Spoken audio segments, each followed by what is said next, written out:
Hey everyone. Late nights per usual. How are y'all doing? Um it is great. I'm sure you guys see something new. I got a my haircut and I got like my hair dyed.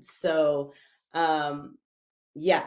So anyways, I did that because I straightened my hair for so long that I was missing my curls. And so they try to cut a little bit off, but there was just some stringy pieces that wasn't able to curl. So I just decided to just, hey, why not start all over?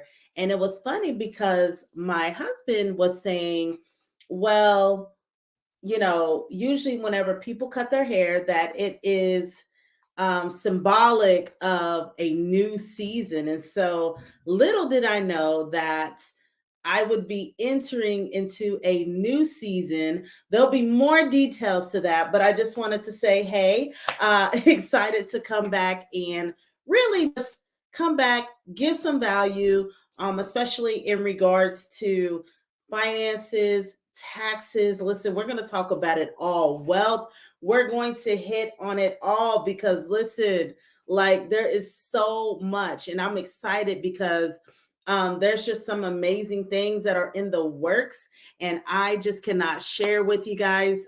Can't wait to share with you guys.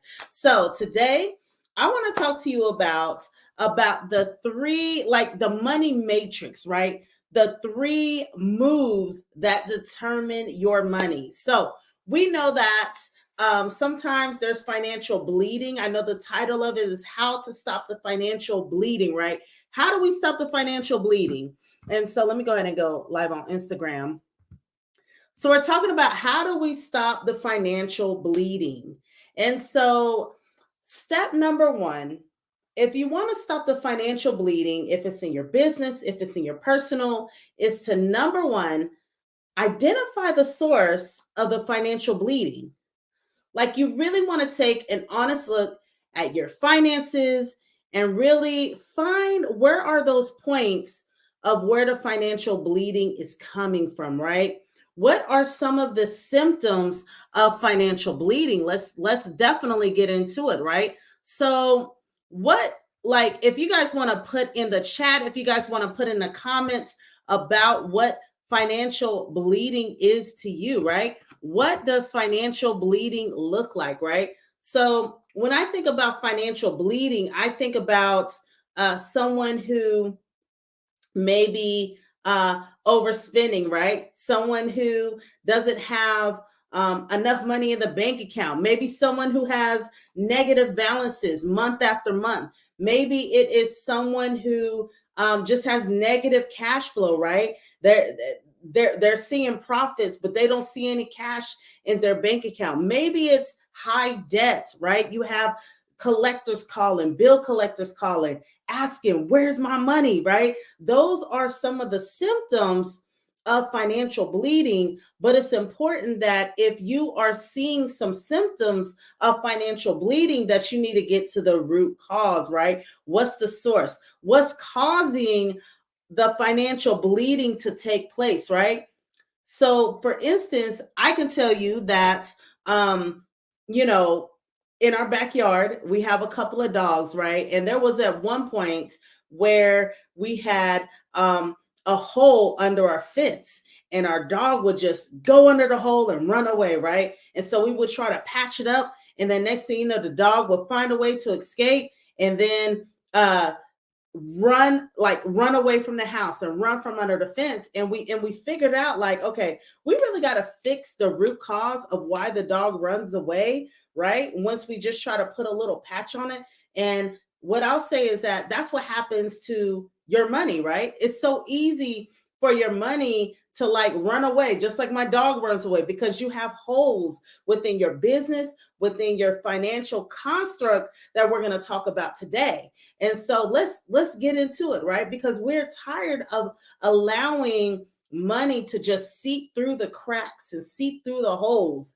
And if there's financial bleeding taking place, if it's very serious, like putting a band-aid on it isn't going to help, isn't going to work, right? So you want to figure out, okay, what can I do to stop the bleeding, right? Hey, what's up, everyone?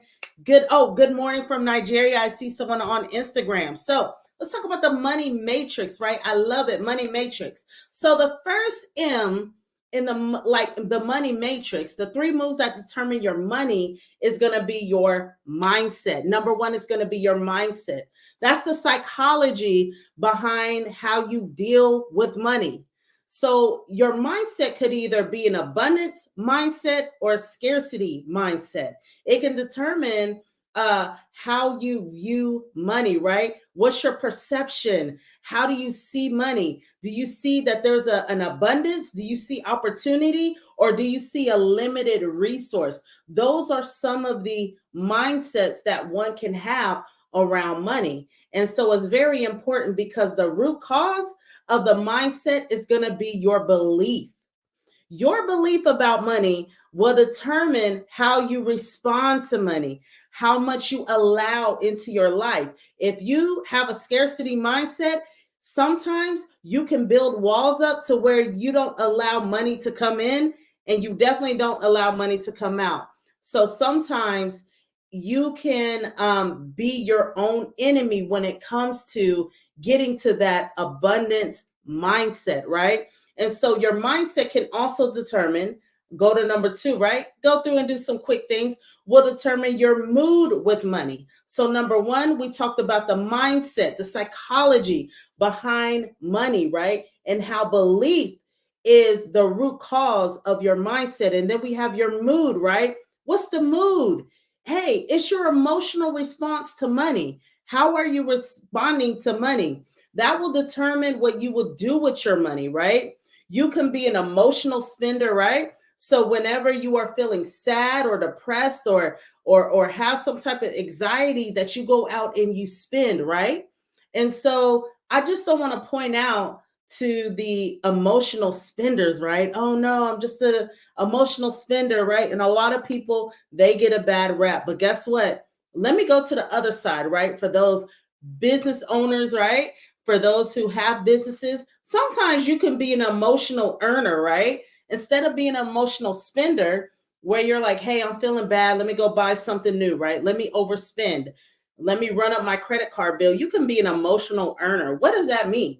That means that you like your sales are up and down and are feast or famine, right? Because your emotions determine when you want to sell and when you don't want to sell, right? Instead of having a system in place, we have our emotions in place. And so if I feel like being up and trying to sell someone or to earn the money, then that's what I'm going to do, right? Because my emotions are there, right? But if they're not, I'm going to go through famine because maybe I'm going through a down period, right? And I'm not saying that we're not human, but there are some things in place that can mitigate, systems in place that you can insert so that it doesn't always have to be affected by your mood, right? And so, yes, your mood can determine your money moves, right? So that's number two, the mood, right? Part of the money matrix. And then number three is the method. So what's the method? The method determines your habits with money, right? Because guess what? Your mindset and your mood will determine your methods, right? So if there's certain habits that you can't seem to stop, right? That means maybe running up debt, right? Maybe just getting into debt over and over again. Maybe you go through a phase where you get into high debt and then you paid off. And then next thing you know, you're back into high debt again and then you paid off. And it's just never ending cycle because guess what? There's two things. The root causes, right, is your mood and your mindset. Once you change your mood and your mindset, then you're able to look at changing your methods, right?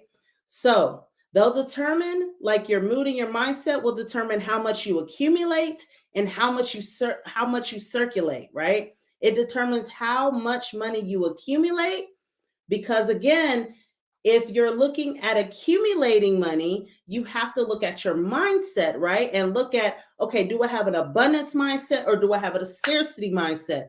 And then it will determine how you circulate, right? How are you able to invest, right? Are you able to let go? Are you able to take some risk in order to accumulate wealth? So those are some of the things that you want to look at. Some things we just do out of habit, right? Okay, sometimes I'll do this, right? Sometimes you may stop by a gas station or something and just get a candy, or I know that doesn't have a big impact on money, but maybe you have a certain method that you just don't know why you do it, right? Or sometimes you're just like, I have no idea how in the world, maybe you got a raise, like, and you're thinking to yourself, how in the world did I spend this much money? Or how in the world did I run up my credit card bill up to thousands of dollars, right? So those are some of the things that you think about, and maybe it's because of habit. And so the thing is, the number one thing that I would do, like, ask yourself if you notice any symptoms of financial bleeding. And you would know, right? You would definitely know, because you can look at your credit. That can be a place where you can look at. You can look at the amount of debt, right? And what I mean by the amount of debt, I mean more consumer debt, right? You look at the amount of consumer debt. And then also you want to look at the amount of income, right? Are you bringing in the amount of income? If you're in sales, if you're in business, are you bringing in enough in order to not have financial bleeding, right? And so you want to look at those things, but then determine, okay, what is the method that I'm using, right? Am I just spending and I'm not accounting for what I spend? Okay, why is that? What mood am I in? Is it due to certain emotions, or is it due to a certain mindset? Am I afraid to where I just hoard money and I don't want to invest it in for accumulation purposes? So those are some of the things that you want to look at: is your mindset, your mood, and your method with money. And so that is the three things that I wanted to talk about just with dealing with the money matrix. You guys are going to be able to see a lot more. Listen, if you have any questions, definitely message me, put them in the chat, and I will address them, because guess what? I'm going to like be live for the most part for 90 days again. So I'm going to do that because I want to provide value. I know every time that I provide value, that it does not return to me void, right? It does not return to me void. There is always just an amazing harvest that comes whenever you're able to serve people, right, with your gifting. And so y'all have a great, amazing night, and I will try to make it early tomorrow. So, all right, guys, have a blessed one.